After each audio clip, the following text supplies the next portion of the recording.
Hello and welcome, and this is Japan, and we're going to do a tier list here based off of the best tag teams. I guess it's kind of like over the years. I didn't put this list together, so some of these are just kind of all over the place, I'll be honest, like from different decades and from different generations. So they'll be rated like I try to do the normal thing, keeping everything even. The trash category would probably be the only one because these are supposed to be like greatest tag teams, and I don't know necessarily if any of them really deserve to be in the trash. We'll see when I get to them.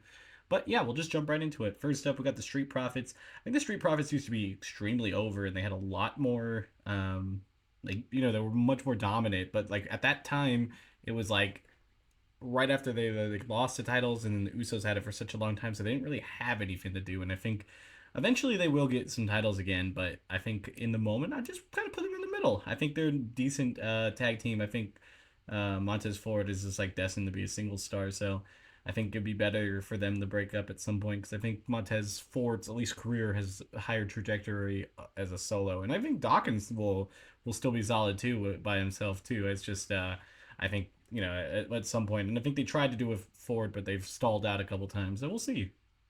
Next up is the Spirit Squad. I hated the Spirit Squad growing up. They were just super annoying. I would put them in the trash just because of the memes of putting them in the trash. I never really liked them. I never was a big fan of them. So yeah, trash definitely seems to be. They were just kind of that annoying gimmick, and I think they work perfectly for that, but not really my cup of tea. Now you got Carl Anderson and I, God, why did I space on his name? But yeah, I mean, if you count just their WWE time, I feel like they don't have as much. If you count like their New Japan stuff, I think they were much more popular there. I'm gonna put them in need of improvement because I think like they still just need something else. It's more of a personal thing of like I feel like they're gonna do something with these two, but the issue is like they're kind of on the older side, so there's only so much limited time that they're gonna use them other than just to develop talent. I think. Next up is what the world's greatest tag team. What did they used to call it? Was it that? It was Sheldon Benjamin, Charlie Haas, and Kurt Angle. So it's kind of a faction. I noticed there is a couple free here. I personally did not like them growing up, but I can at least say that they were good. Like they were still a good tag team. Um, I'm trying to think. Like it's hard to say with three people because if you had Angle in there, they were much higher. But like I don't really remember Kurt Angle necessarily tagging with them on like a like it would be those two, or it would seem like it was only like a six-man opportunity. So I'm gonna put them in okay for now. I might move them up. Next up, you got Edge and Christian. I personally was never a fan of them, but they were a really great tag team back in the day. So I'll put them in the great category. I like Edge a lot. I like Christian like separately, but I never really liked them together compared to the Hardys and the Dudley Boys. So like it was so hard to, you know, pick them up higher. So for now, I'll put them in the great. I feel like they could definitely be put in the goat category depending like what you liked, especially back in that Attitude Era. But for the time being, I'm gonna put them in great because I just personally didn't think they were the greatest tag team out of those three. I think it was hard to beat the other two that are on that list. Next up is DIY. I personally think like DIY and NXT was really good, but on the main roster, they haven't really got that footing yet, and they kind of already like putting down some roots that they might be breaking up or something. I don't know. I think they're gonna need more improvement just as a tag team. I think they're great. The problem is I think it's just the improvement of like production of where they're gonna go and get some titles and stuff. Because I could be wrong, but I don't think they have main roster titles. I think they only have the NXT ones. DX was absolutely amazing growing up as a tag team, just as a group. Honestly, I do remember most of the time it was just Triple H and Shawn Michaels. I'm gonna put them in. I'm gonna put them in great because I feel like it's like another thing. It's kind of like a faction, and I feel like that I could be wrong, but the limited time I think like DX had certain runs. There's just some other tag teams that might be a little bit higher than that, but I might switch. I'm trying to keep it even, so that kind of gets difficult.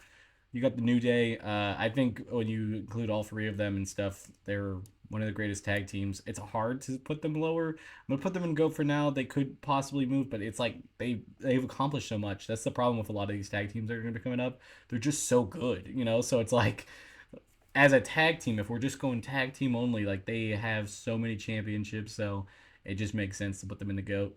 Next up is the Viking Raiders. I don't also honestly think Viking Raiders are that great. I think like especially with Ivar's kind of solo career that he's been doing right now, I think that should be what they do. I'm gonna put them in trash for the time being because I feel like Ivar is worth higher, so I don't want him to ever go back to the Viking Raiders. They just need to give him a good gimmick or just go like a solo Viking thing. I don't know. Next up is the Usos. I think debatably they are the best tag team of all time. I mean, they just honestly they've won so many. They have the or the undisputed Universal Tag Team titles for so long and had the record. So you have to put them in the GOAT. I'm gonna have a lot up here at the top, so I'm gonna have to fin this out. Somebody's gonna get the snub and not get a GOAT category. So we're gonna see how that goes. But next up is the Dudley Boys. I grew up; they were my favorite tag team.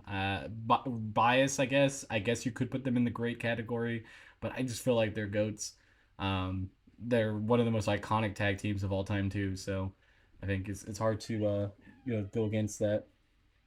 Next up, you got the Offers of Pain. Again, another tag team that's like DIY. Like I think they're a decent tag team, but because they were like in the NXT level of like where they had their most success, we don't really know what's gonna happen. So I'm gonna put them in needs improvement because they definitely seem to be in a faction now, so that might be a little different. Next up, you got the Hardys. Again, it's hard to not want to put them in the GOAT. I'm gonna put them there. I mean, it's gonna go like that. I already know somebody's gonna get snubbed, but I think the Hardys definitely deserve to be up there because of the crazy stuff that they did.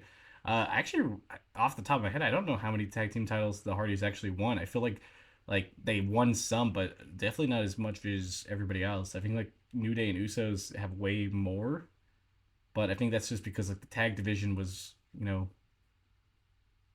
it was like stacked, but it was just kind of like a freeway thing where it just went around. But I don't know. Next up, you got Crime Time, which Crime Time was just a terrible gimmick because of how offensive it was. But it was like they tried their best with it. I'm gonna put them in trash because like they're iconic, but like I feel like that gimmick is just kind of trash. The APA, personally, the APA is a little past my time because like when I was watching, Bradshaw was just he was just JBL.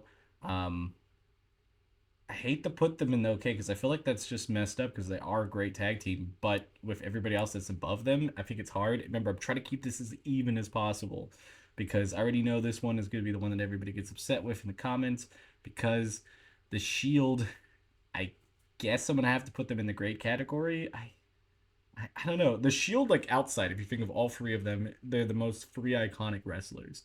As a tag team, I mean, you still think of them like that, but is it like I think of it more of a faction. If I'm just going based off of tag teams, I feel like I could put them in the great because you got to think that they're only two out of the three during that time. It's a terrible way to think about it because honestly, you could say the same thing about the New Day, but God, I don't know. I'm kind of torn on this because it's like the Shield probably has one of the free like because you got to think of like how many members in each tag team. Like they have iconic solo careers and even in different organizations. So um, I'm gonna swap them with the New Day. Probably not a super popular opinion. Maybe the Hardys could have came down. I think I'm just thinking about like solo careers a little bit on top of. I don't know. I feel like it's a tough decision, and I made it hard on myself by having to make it even. But that's what I think. What is your guys' favorite tag team, the greatest tag teams you believe? And see if I missed anybody because this list feels very incomplete. But like, where's Law of Resistance? Like, I would have put them up higher. Like, maybe like right here. But like I still they're iconic in my brain because I remember them. So yeah, leave a comment below, and I'll see you guys next time. Bye, guys.